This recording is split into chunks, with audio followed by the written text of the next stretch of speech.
What's up, guys? Today I wanted to give you a behind the scenes look at how I would write a 3-day strength and conditioning program for one of my clients, whether their goal is to lose fat, gain muscle, or get stronger. If you're a trainer looking for ideas on how to write better programs for your clients, or you're just a gym goer looking for better ways on how to structure your own workouts, I think you're gonna find this video very useful. Let's get to it.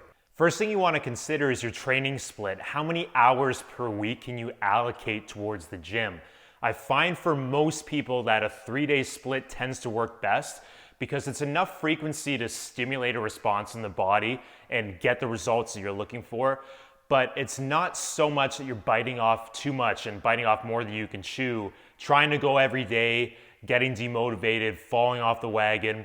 It's a sustainable schedule that I find most people can follow for a prolonged period of time. And that really is the key to long-term success for most people in the gym. Once you figure out how much time you can allocate in the gym and how many sessions you can train per week, you wanna ask yourself, do you want a full body routine? Do you want a split body routine? Do you want an upper lower?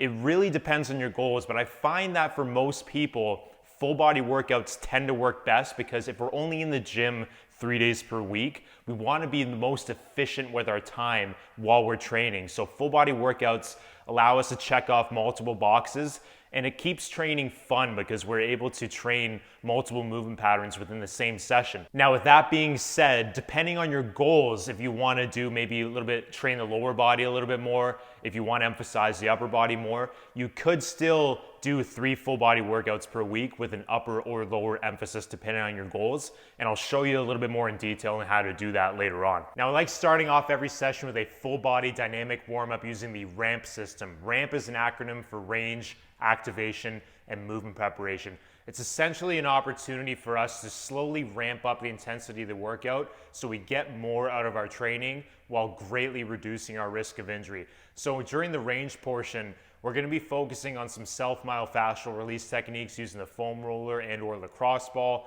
some mobility work that might include cars, pails and rails, some FRC techniques, controlled articular rotations, joint circles, flexibility, mobility work, stretches, basically some low impact movements that's going to help open up our range of motion in our joints before we start loading them within the activation part of the RAMP system. Now, the activation portion of it, you want to ask yourself, what are some of the most common weak links or weak points that we could target to help get primed before we go on to the strength training block? Now, for most people, that's going to be the glutes, the core, and the upper back. So for myself, what I tend to program for a lot of my clients and myself is I might do like band pull-aparts, dead bug variations, bird dog variations, some core exercises, maybe glute bridges, expanded lateral shuffles to fire up the glutes. Just low impact, low intensity activation exercises to prime those muscles for loading before we move on to the strength training portion of the workout. Now, after we've done the range, the activation, we move on to the movement preparation. Now, the movement preparation portion of the RAMP warm-up can involve one of two things. It could either have a session-specific movement pattern that mirrors the main lift or exercise that we're going to be doing in the training session. So what I mean by that is if the main lift of the session is a barbell box squat, the movement preparation might be just some light box squats with an empty barbell and light loading until we slowly ramp up the intensity and progressively add weight until we get to our working weight for the session. Conversely, the movement preparation portion, what I often do is do kind of like a power primer circuit where I'm including a combination of either medicine ball throws and light plyometric jumps to kind of stimulate the nervous system and get our nervous system primed and fired up before we move on to the strength training portion of the workout. Now, when it comes to exercise selection, I like thinking in movement patterns. So we've got your knee dominant, you've got hip dominant, we have upper body push, upper body pull, we have core exercises, right? Within all these kind of main categories, we've got a ton of variations of exercises that you can use and implement into your program. I'll show you how to kind of tweak those exercises and use kind of small adjustments to make your programs more interesting so you can keep engagement and keep training fun, right? So when it comes to some of the main categories, we have bilateral knee dominant. So knee dominant just means like all your squat variations. Bilateral just means 2 legs. So So just regular squat variations. It could be a goblet squat, could be a box squat, could be a back squat, front squat, right? Using both legs at the same time. Tons of variations that we can do within this umbrella, right? We have single leg knee dominance. So that includes split squat, single leg squat, and lunge variations. Again, tons of variations, tons of variety that we can do. Hip dominant movements include all deadlift variations, so like Romanian deadlift, conventional, sumo, trap bar, kettlebell deadlifts, all isolation exercises that involve flexion in the knees, so tackling the hamstrings and the glutes and the posterior chain, as well as hip extension exercises. So that might involve, like I said, like barbell hip thrusts, maybe some Romanian deadlifts, band and pull throughs, things that involve hip extension and all tackling the posterior chain. Upper push, there's horizontal push and there's vertical push. So horizontal push would be movements involving like push-up variations or bench press variations. Upper body push would be like military presses with the barbell or dumbbell overhead presses, landmine presses, things that involve pressing overhead. We have the same categories for pull. So we have horizontal pull and vertical pull. Horizontal pull is going to be rowing variations. So that might be dumbbell rows, TRX rows, inverted rows, right? Things where you're pulling horizontally towards the midline of your body. Vertical pulls would be like chin-up variations, pull-up variations, or pull-down variations. Anything that involves pulling weight from overhead. In addition to all of these categories, we have your core exercises. Now, I like dividing core exercises into 3 subcategories. You have anti-extension, anti-rotation, and anti-lateral flexion. Anti-extension exercises are exercises that involve resisting extension. So you're trying to resist the urge to hyperextend your lower back using all the muscles along the front of your abdominal wall. So that includes plank, it could be dead bugs, it could be rollout variations, it could be TRX fallouts, right? With the anti-rotation, it's the same idea, but we're resisting the urge to rotate our body. So basic example might be a Pallof press where you've got a band attached to the cable or a band attached to the rig. It's to your side, you're pressing it forward, it's trying to tug you to the side, you're resisting the urge to rotate. Anti-lateral flexion might be like side plank variations, Copenhagen hip lift, suitcase carries, you're holding a heavy kettlebell on one side and you're resisting the urge to bend laterally or bend side to side your core, so work hard to stabilize your body and keep a nice neutral position. Now let's look a little closer at the training split and figure out how we could structure each individual session during the week. I like Cal Dietz's protocol when it comes to his triphasic training. We use, in terms of like a 3-day split, day 1 is going to be medium intensity, day 2 is going to be high intensity, and day 3 is going to be high volume. You could do it Tuesday, Thursday, Saturday. You could do it Monday, Wednesday, Friday. As long as you're ideally having a day separating each training session, I find that best for optimal recovery. Now, the reason I like this layout from an intensity and volume standpoint, when you think of most people, like if we're coming to the gym on Monday after the weekend, sometimes you might feel like you're dragging your feet a little bit and it's a little bit hard to kind of like get things going and get into training. So I don't necessarily love putting like a really high intensity workout at the beginning of the week. I like something a little bit lower, a little bit like more medium intensity when it comes to the workout, just because, like I said, like weekend happens, maybe you or clients were going out, ate a little bit too much, maybe drank a little bit, right? Stayed up late, didn't get enough sleep. So Monday you're feeling a little bit slow, feeling a little bit sluggish. So you don't want to have the hardest workout of the week when you're feeling like this. You want something that's gonna stimulate, not annihilate. So making sure that like you're waking up the body, feeling good, getting the week rolling, and before we get into that high intensity workout on the Wednesday, if you're following a Monday, Wednesday, Friday split, right? So the reason I like it, the high intensity on the day 2 is because just from personal experience working with tons of clients, that tends to be the day that most people feel the strongest, right? They're getting into the week, they're in their routine, they've got their schedule set, like the weekend is behind them, and they're ready to get after it with a good high intensity training session. Day 3, I love for more higher volume. So higher volume, by the way, intensity just means like how like heavy we're lifting in the workout, right? intensity and volume have an inverse relationship. So the higher the intensity is, the lower the volume is going to be, and vice versa. The higher the volume is going to be, the lower the intensity is going to be. Now, high volume just means more reps and more total sets altogether, more total work that we're doing within the session. The reason I like doing it on the third day, on the last day of the week, is because since we're getting more volume in that session, it tends to take you longer to recover from that training session. Your muscles are going to feel more sore. So it gives you the weekend to recover before we go back to day one the following week in this split. So that's kind of how I like structuring. I'm taking a note from Cal Dietz's book when it comes to using his triphasic training model. So medium intensity, day one, high intensity, day two, day three is going to be more high volume.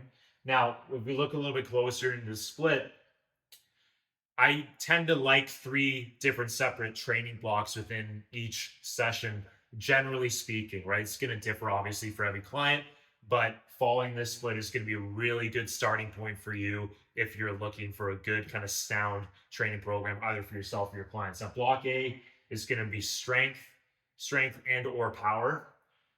Block B is going to be more like muscle building stuff, where we're kind of looking to, it's more supplemental exercises to help complement those main lifts.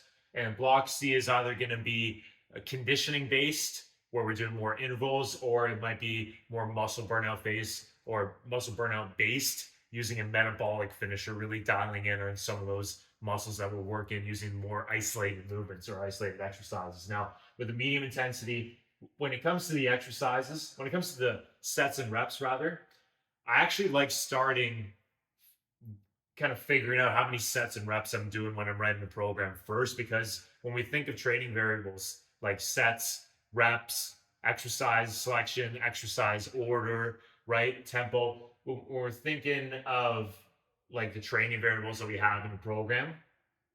The reps are the one training variable that dictate all of the other training variables, right? So if you figure out how many reps you're doing for exercises, you're going to know how many sets you should probably do. When you know how many sets you should probably do, you're going to figure out what best exercises are suited for this rep range, right? So it's the one decision, deciding the reps first is the one decision that you can make at the beginning of writing your program that's going to basically make all the other decisions for you, right? So when it comes to the medium intensity day, right, block A, we'll have roughly 3 to 4 sets of 6 to 10 reps for the exercises. Block B might be 2 to 4 sets of maybe 8 to 12 repetitions, depending on what you're doing. And then we got a conditioning finisher at the end. So day one, my medium intensity, I'll take a knee dominant. I'll usually take a single leg knee dominant movement at the beginning. So here I've got a goblet rear foot elevated split squat, and I'm pairing it with a TRX seated chin up.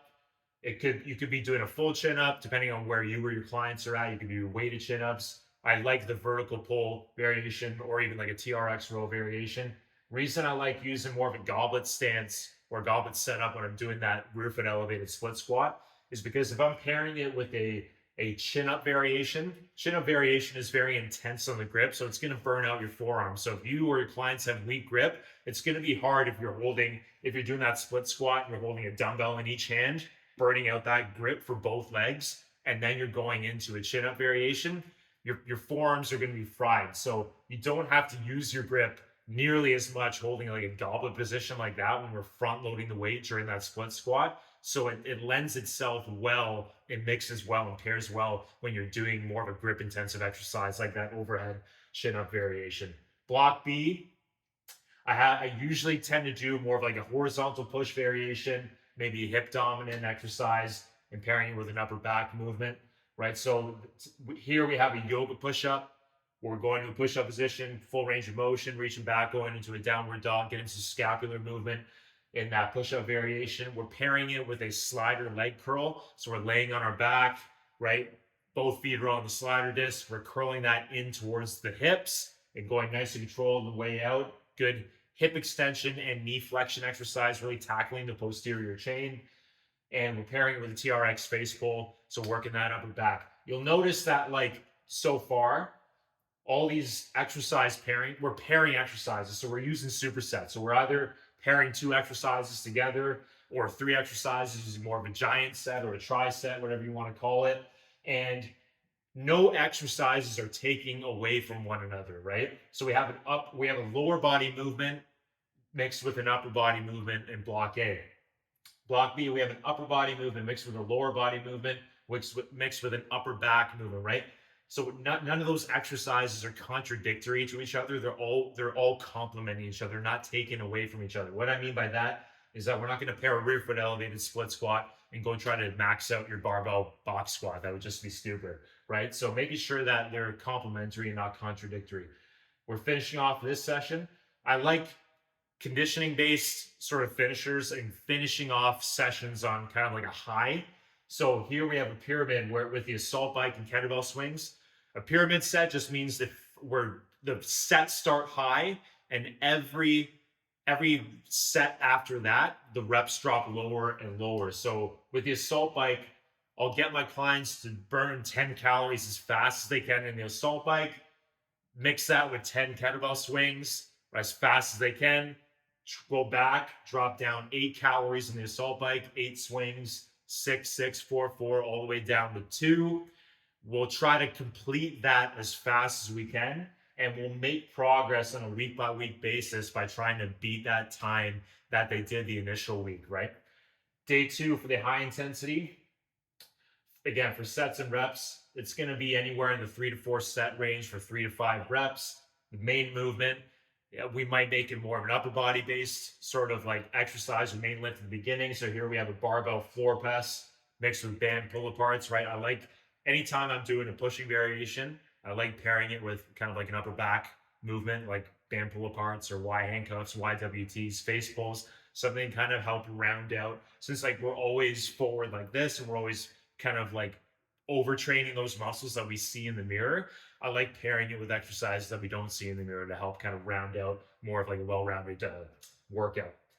Here, after we do like horizontal push, I'll do something a little bit more lower body and pull focused in block B on day 2. So here we have an offset lateral lunge mixed in with a dumbbell 3-point row. So offset just means that I'm holding the kettlebell like it's in a single rack position. So I'm holding it in my right hand. And if I'm holding the kettlebell in my right hand, I could either lunge backwards if I'm doing a reverse lunge, or if I'm doing a lateral lunge, I could lunge to the side and work that frontal plane of movement. And again, going back to this point here earlier, the reason I like pairing it in more of like a goblet setup or a single rack setup, if I'm pairing it with like a row variation, is because I don't want to fry out my grip. Now, if you have strong grip and it's no problem holding weights in your hands for both exercises, by all means, go for that. But if you're working with clients, especially women or people with small hands, the grip is going to be the limiting factor when it comes to the amount of weight that you can use. So we don't want to pair 2 grip intensive exercises together. So again, that's why I tend to lean towards more front loaded lower body movements if I'm pairing it with a row or a pull variation. This one here for the high intensity day, we're going to be doing a conditioning method called explosive repeats. We'll get into more detail on what that is exactly later on when we talk about conditioning methods in the program. But explosive repeats is basically you're doing like a lot of work, high intensity work in a short amount of time with long rest. So here we have 3 different variations, 12-second intervals with 50-second rest between each station for 3 total rounds. We have the assault bike, medicine ball rainbow slams, and high knees.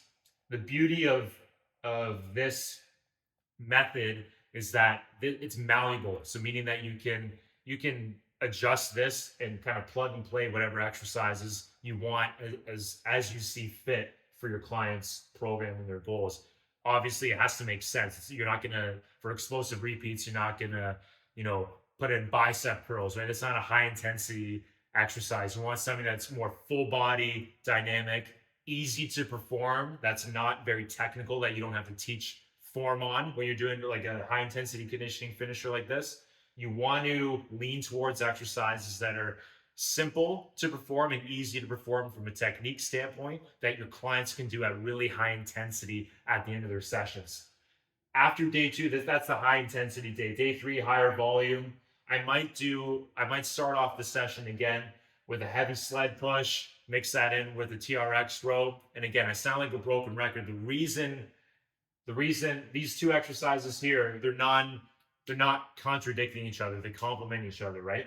With a heavy sled push, I'm not really using my grip. It's all that load is going to my legs. It's a concentric only movement too. So meaning that I'm gonna be able to lift pretty heavy and not feel too banged up the next day. It's really low impact on the joints, which is, a really good case for when you're working with Gen Pop clients, right? We want stuff that we can load heavy that's not going to beat the shit out of their hips, their knees, ankles, lower back, shoulders, all that stuff. So I really love sled pushes for that reason.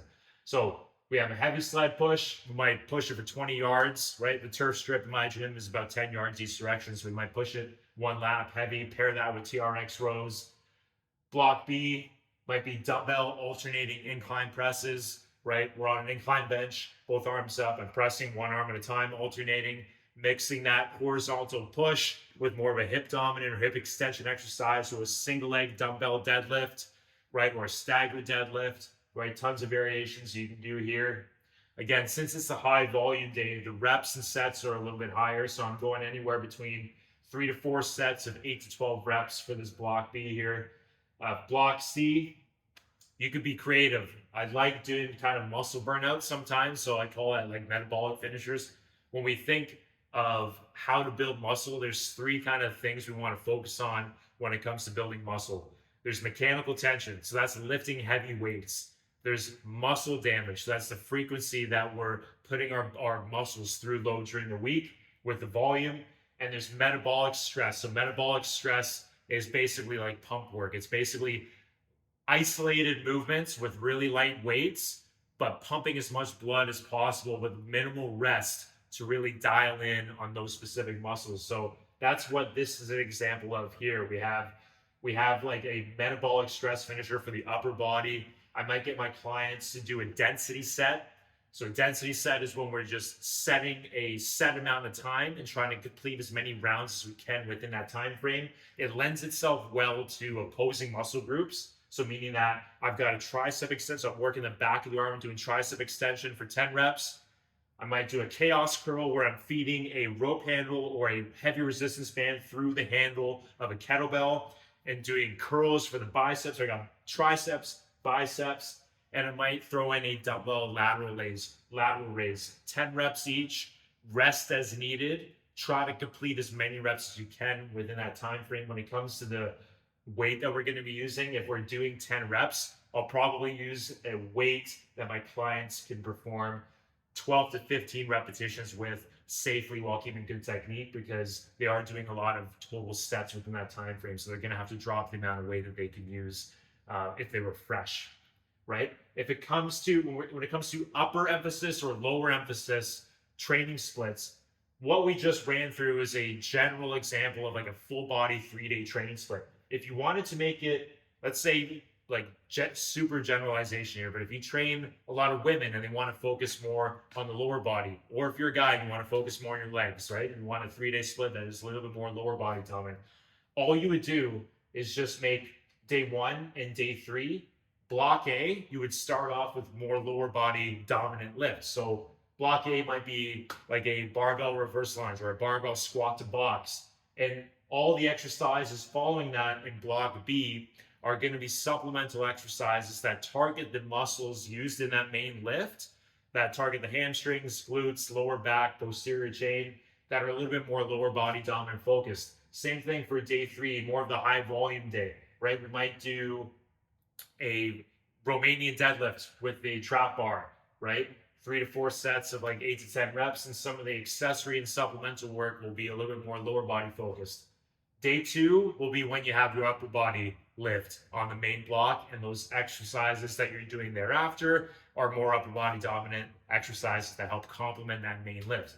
We could switch it and do it in reverse if we want more of an upper body emphasis 3-day split. So same idea, we just start day 1 and day 3 with a more upper body focused lift, and day 2 is when we would start with more of a lower body focused lift. The beauty of this is that there is a fuck ton of ways that you can write programs, and it's so malleable, and there's just a lot of variety and flexibility when it comes to how you can organize your workouts to really focus in on your goals or your clients' goals and what they're looking for. Now let's cover some advanced training methods that you might want to implement into your program depending on your client's skill level and capability and their training age, right?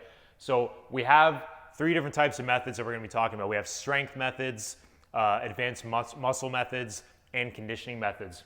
So this is when your clients or you have been lifting for a while, and general kind of, 3 sets of 5, 3 sets of 10 and 8, they're not providing enough stimulus for your clients, and you want to, it also helps you add a little bit of novelty to your workouts and keeps engagement high. So meaning that like your clients are getting excited about training. So we can use some of these methods later on in our clients' programs, and then the more advanced they get, to really continue to stimulate a response in the body. So some of the strength methods that I like using is the complex method. So a complex is when we do a heavy lift followed by a power or ballistic movement that mimics the same movement pattern.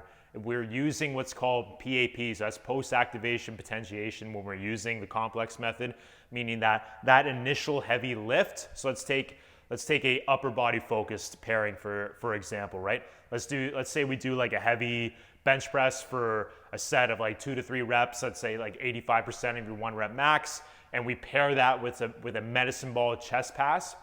That initial lift on the press wakes up the body, it fires up the nervous system, and it basically tells your brain to just wake up a fuck ton of muscle fibers to allow us to express greater force and power in that following dynamic movement or that medicine ball throw. So you'll find that oftentimes if we're doing like a complex method, that our medicine ball throws will feel more powerful when we pair it with that previous strength lift as opposed to just doing it on our own. So I love using that as and I would use all of these, by the way, all these strength methods that we're going on right now. If you are going to plug it into your program using a 3-day split, I would use it in block A of your workout, either in day 1 and or day 2.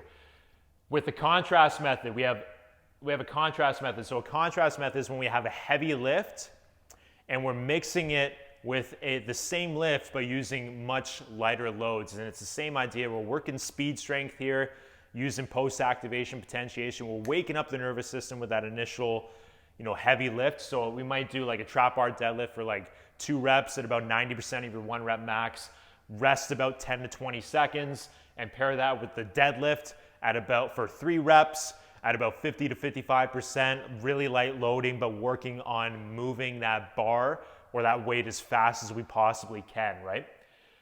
We have the French contrast method, which is a combination of both of those. So we're working contrast and complex methods all wrapped in one. We have 4 exercises. So an example of this might be, we have the first exercise in that series is the strength lift. So you might have a trap bar deadlift for a heavy set of 3. You rest 10 to 20 seconds. The next movement after that is an explosive movement that follows the same movement pattern. It's important that it has to follow the same movement pattern, meaning that we're working the same movement mechanics. So it makes sense to pair that with maybe like a vertical jump or a box jump, right? It wouldn't make sense to pair that with an explosive push-up because they're working 2 different movement patterns. So trap bar deadlift, heavy set of 3, rest 10 to 20 seconds, pair that with a vertical jump or a box jump, rest 10 to 20 seconds. We're going to the next exercise in this series is a third exercise. It's going to be like a weighted jump. So we might hold like a trap bar, use really light loading, like 30-ish%, 1 rep max, 25, 30%. Working on explosive trap bar jumps. We might hold just a dumbbell in each hand, working on dumbbell weighted jumps. And the rest 20 seconds, the 4th exercise in that series is going to be like an accelerated jump. So we might have a resistance band set up on the squat rack, and then we're using that band assistance to spring up and jump up as high as we can, focusing on redirecting force as fast as possible, right? Love using this method for some of my advanced clients. If you're a boxer that needs to train, power output for prolonged periods of time, French contrast method might be a great training tool for you to use in your program, right? We have clusters. So clusters are mini sets. So you're basically, instead of doing, let's say, a set of 5 reps, we're breaking down that set of 5 into mini sets. You might do like 2 reps, rest 10 to 20 seconds, do another 2 reps, rest 10 to 20 seconds, and then do one more rep to finish off that full set of 5. The reason I love this from a strength building perspective is because you can use more total weight for each repetition by breaking up that set into mini sets, as opposed to doing 5 consecutive reps for a full set. So that allows us to increase the amount of loading that we're using, whether it's doing chin-ups. If you can't do 5 consecutive chin-ups, but you want to be able to do 5 total in a row, we can just take 5, break it down into, you do 2 chin-ups, rest 15 to 20 seconds, do another 2, rest a little bit, do another 1 to total 5. If you're looking for a way to add more loading, let's say you're doing like a barbell box squat, you might do clusters of singles. So you might do like a single, re-rack it, wait 20 seconds, do another single, re-rack it, and then go again for a total 3 reps, right? We call these clusters from a strength perspective intensive clusters. That's meaning that like the total reps that you're doing are still within that strength range of about 2 to 5 total reps, but we're breaking it down into mini sets. We also have overcoming isometrics for the strength method. So overcoming isometric just means that we're pushing against an immovable object. It's great to improve sticking points and improve strength and power output in joint specific angles. So what that means is that our sticking point, let's say you're doing like a barbell bench press, right? And that sticking point for you is when you're reaching that lockout position, your arms are almost at full. You're gonna get the barbell off the chest. You have no problem coming out of the bottom, but as you reach that extension at that top, you tend to fry out, and that's your weak point.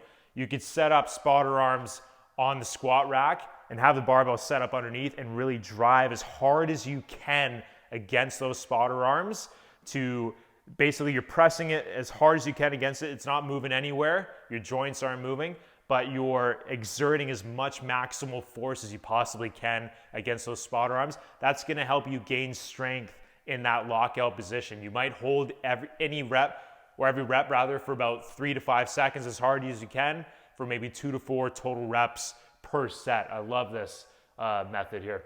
For the muscle methods, we have clusters again. Now, if they're not intensive cluster sets for a strength building perspective, we could use clusters using extended sets to help us build muscle. Also, all that means is that we're working in more of that hypertrophy rep range. So we're doing a little bit more higher total reps, but still breaking it down into mini sets. So from a muscle building perspective, it's really beneficial for you because remember, we need mechanical tension to build muscles. So that means lifting heavy weights.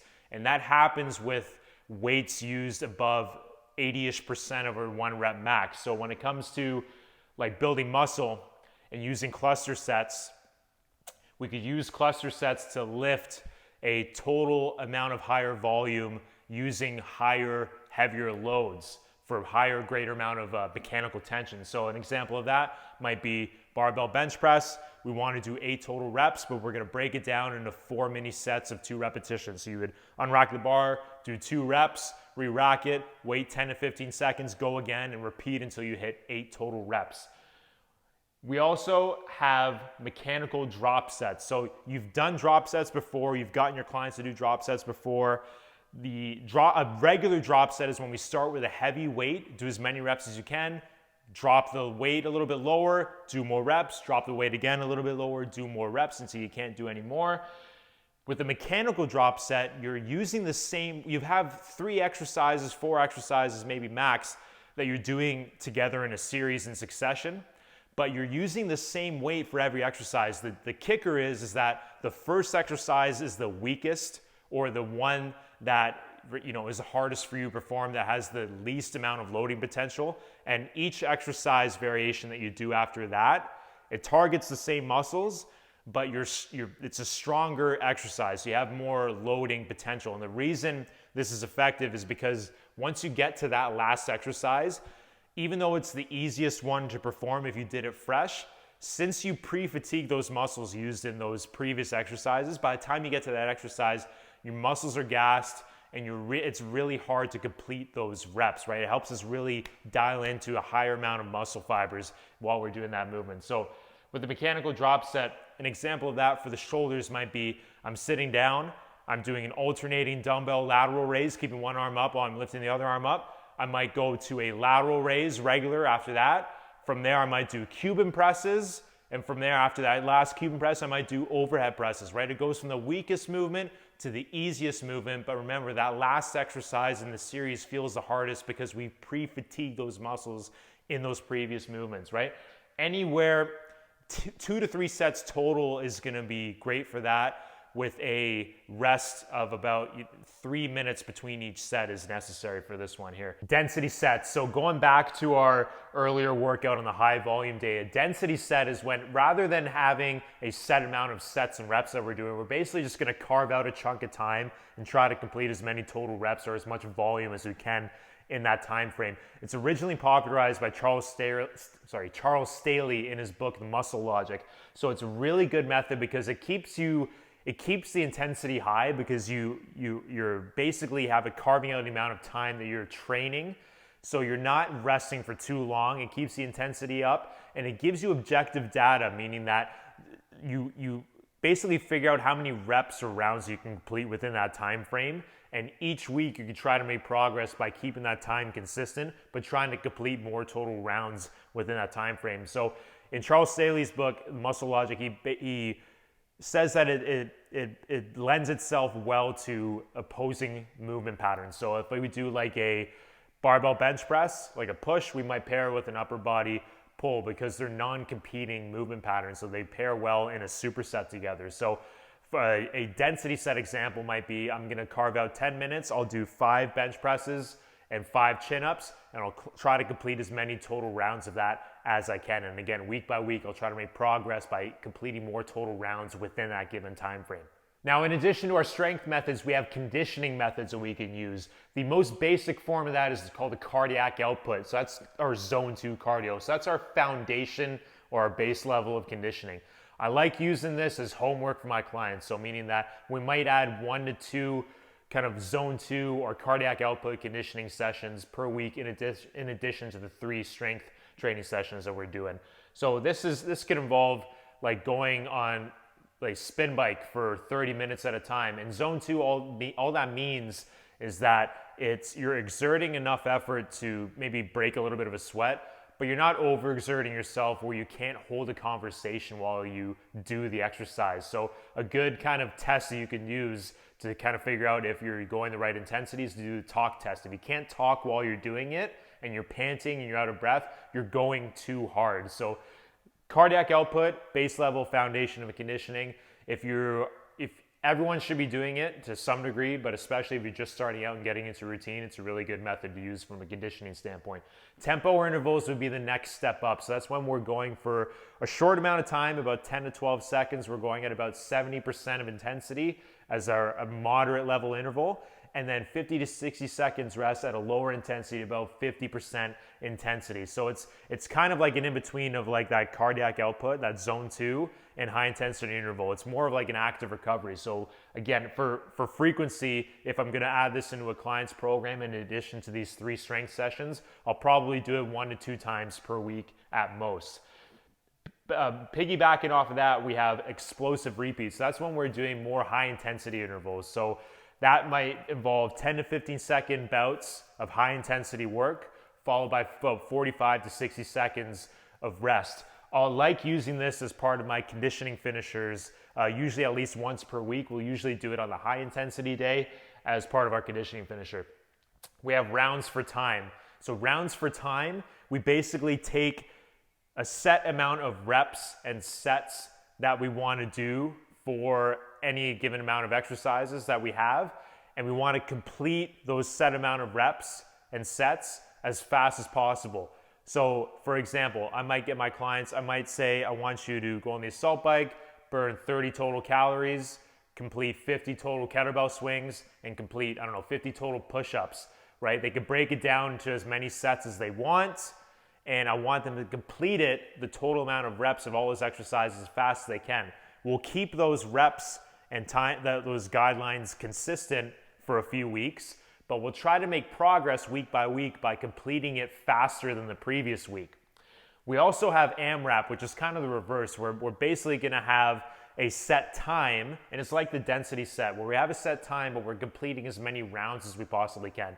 So a good team building circuit that I will do sometimes with my clients involves a sled. So we'll have two lines. We'll have one line on one end, one line of clients on the other end of the sled.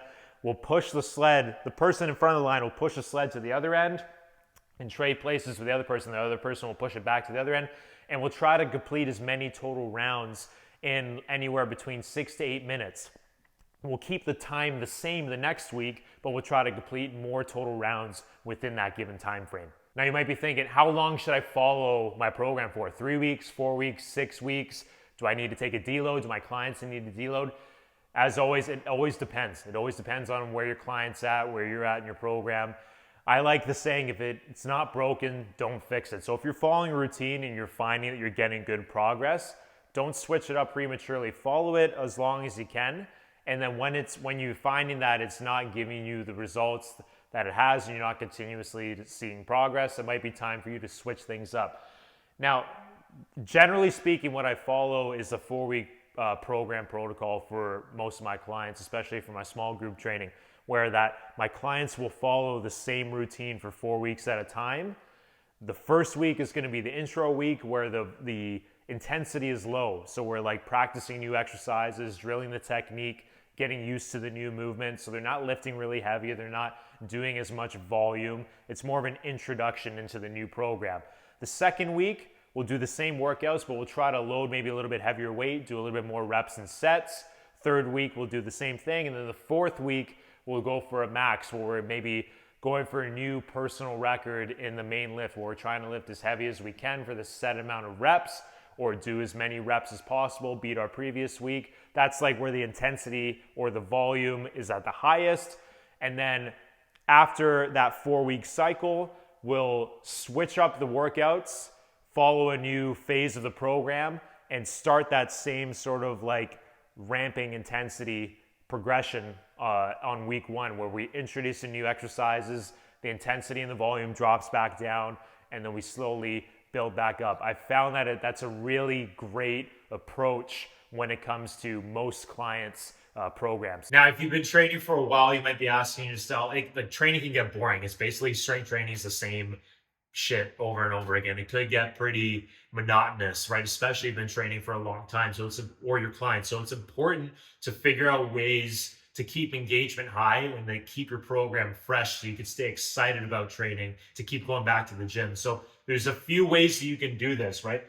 I call them intensity methods. So intensity methods are basically methods you can apply into your workouts that are basically minor adjustments that move miles. So meaning that, like, we're tweaking the exercises slightly.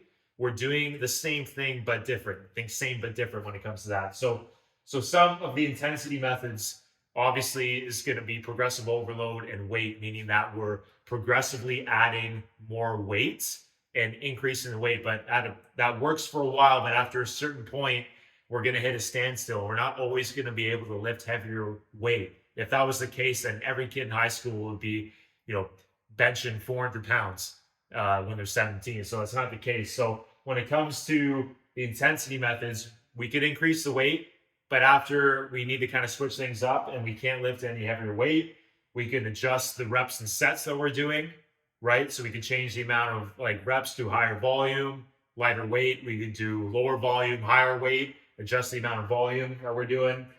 We can change the tool or the implement that we're using. So meaning that if we're pressing with dumbbells for one phase of the program, we can adjust it and press with the barbell the next phase. If we're using a kettlebell for split squats, we can adjust it to use a barbell for split squats the next phase, right? Changing the tool and implement that we're using could really do wonders when it comes to eliciting new adaptation in the body. For tempo, we can change the tempo. So the speed of the exercise, we can slow things down. We can speed things up, right? Points of contact. So how much base of support do I have? Do I have a wide stance in my feet when I'm doing a kettlebell deadlift, or do I have a more narrow stance, right? Points of contact on the floor. Am I doing a single leg deadlift or a single leg squat, or do I have both feet on the ground and doing a bilateral sort of thing, right?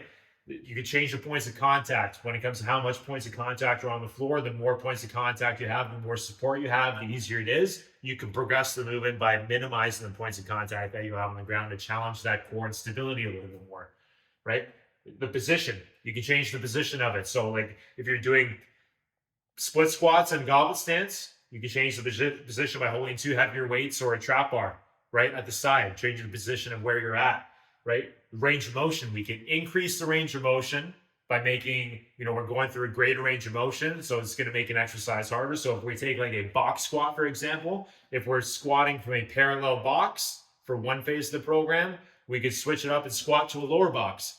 We could increase the height of the box by shortening the range of motion and lift heavier weights since we're going through a shorter range of motion, right? There's linked systems we can use. Linked systems is like combo exercises. So I learned this from Alan Cosgrove. So linked systems is when we're let's say we're taking a dumbbell row and a single leg deadlift. I might go down into a single leg deadlift, do a dumbbell row, come back up, right? It's got to make sense though. Not all combo exercises are created equal. It doesn't make sense to do a bicep curl with a lunge because I'm hoping that you can lunge more than you can bicep curl, right? So that has to make sense in terms of the movements that we're pairing together. And we could change the exercise order. So we could, like, if we're doing exercises, so sometimes what I will do for myself, for some of my older clients that are like in their 50s, 60s and beyond, is I might do like a reverse workout. So meaning that we might start off the session with more isolation exercises to get the blood flowing to the muscles and do maybe some supplemental movements before we get on to the main lift. So they're really primed and ready to go. I learned that method from Joe DeFranco. Really effective. It helps you get you ready for the main lift and just feel better when you get to that main strength lift. Now, when you think about goals, the two most common ones, you're going to be fat loss and muscle gain for most people, right? So you can follow this exact layout that we just broke down. And really when it comes down to getting some of the aesthetic benefits, meaning like changing the way your body looks, 99% of that is going to be nutrition, right? You can follow this same routine and depending on your nutrition, you can get either a fat loss effect or a muscle building effect following this exact routine. So for fat loss, like biggest thing is going to be a calorie deficit. You need to be consuming more calories than you're expending. So you need to be in a deficit. You want to keep your protein high. So anywhere between 0.7 grams to 1 gram per pound of your body weight daily is what you want to aim for because you want to retain as much muscle mass as you can. Protein also has a thermic effect on the body, so it requires more energy to break down in our body as opposed to fats and carbs. So it's really good from a fat loss perspective as well. The more muscle mass we hang on to, right, the higher our metabolic rate is going to be and the more energy we're going to be expending, not just during our workouts, but after. So it helps not just lose fat, but keep it off in the long term, right? We might finish off with some conditioning finishers. So you'll see EPOC here. So that's just excess post-exercise oxygen consumption. It's basically just like if we're finishing on a really high intensity conditioning finisher, our body has to work harder throughout the day to recover, which has good effects from a sustainable fat loss perspective, has good positive effects on our metabolic rate throughout the day after our workouts. I might get my clients a lot of times to hit like a daily step count goal, right? I want them aiming for at least 8,000 steps per day. You need to be moving more, right? A lot of us aren't moving at all and like we're lazy fucking couch potatoes, right? You gotta get those steps in on a consistent basis, right? And then in addition to these 3 sessions from a fat loss perspective, if you're trying to lose fat, if your clients are trying to lose fat, consider adding 1 or 2 extra cardio sessions in addition to these sessions using one of these conditioning methods here that we listed out. If our goal is muscle gain and we're trying to get bigger and build some muscle, same idea. We want to be the opposite though. We want to be in a calorie surplus. We want to be consuming more calories than we're expending. We also want to keep that protein high. So same idea, anywhere between 0.7 to 1 gram per pound of body weight on a daily basis is what you want to be shooting for from a protein standpoint, right? We want to think maybe a little bit higher volume when it comes to some of the exercises that we're doing. So rather than doing like from a strength building perspective and like staying in like the lower rep ranges for some of the high intensity stuff, we might want to do a little bit more reps and total sets to get that volume up to really build in that muscle. So we're getting a good combination of still lifting heavy with mechanical tension, but getting that volume in for the muscle damage and the metabolic stressors with some of the lighter weights. And on that note, we might finish off some of the sessions. We might favor more of the metabolic finishers as opposed to the conditioning finishers, really dialing in on some of those isolated muscle groups. Now, this was all a lot to take in. We covered a lot. And again, it goes without saying that any video you watch on program design, you should be going into it with the understanding that this is just one of many ways to skin the cat. This is not the only way that I write programs. It's not the only way that you should write programs. It's not the best way maybe for you. It's maybe not the best way for someone, but it might be the best option for someone else. It all depends. I found this kind of schedule and this program layout super effective for a lot of people, a lot of my clients and myself personally. If you have any questions about anything that we went over today, please feel free to leave them in the comments. If you found it useful, I'd really appreciate it if you liked and subscribed. And if you have a friend that you think might find use out of this video, please feel free to share with them. Thanks for watching, guys. I'll see you soon.